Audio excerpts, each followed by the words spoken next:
Can you share some secret successes to inspire our viewers that happened to you along the way and helped you again to write this fabulous book? I think one of the experiences was, it's actually the story I start the book with, which is a story of, I got raised in a very traditional household, and so traditional that I was supposed to grow up and have an arranged marriage, and I didn't want that. Well, I didn't not want it.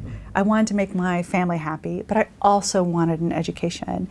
And at some point, it came to a head where it had been arranged, the marriage had been arranged, and I said, yeah, but did you ask him if I could also get an education? They said, no, we didn't want to negotiate for that because we were negotiating for a house.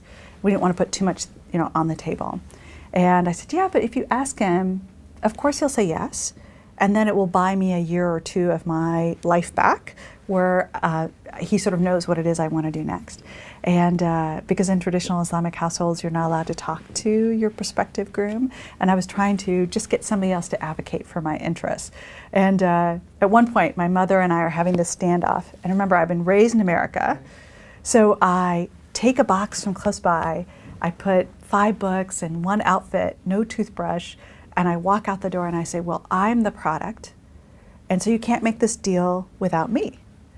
And off I go to the local donut house, hoping to kill an hour of my life and come back. And I thought for sure my mother would cave and we'd be done. She didn't talk to me for another 10 or 15 years after that moment. Oh my goodness, really? And I got excised from my family, but it was a really interesting moment in my life about, the hand we're dealt is just that. And then we get to decide from there, what is it that we want to claim for ourselves?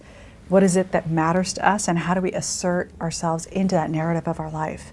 And I think one of the reasons why I notice so much power and agency as it belongs to each of us is because I had to make that really tough call super early on in life.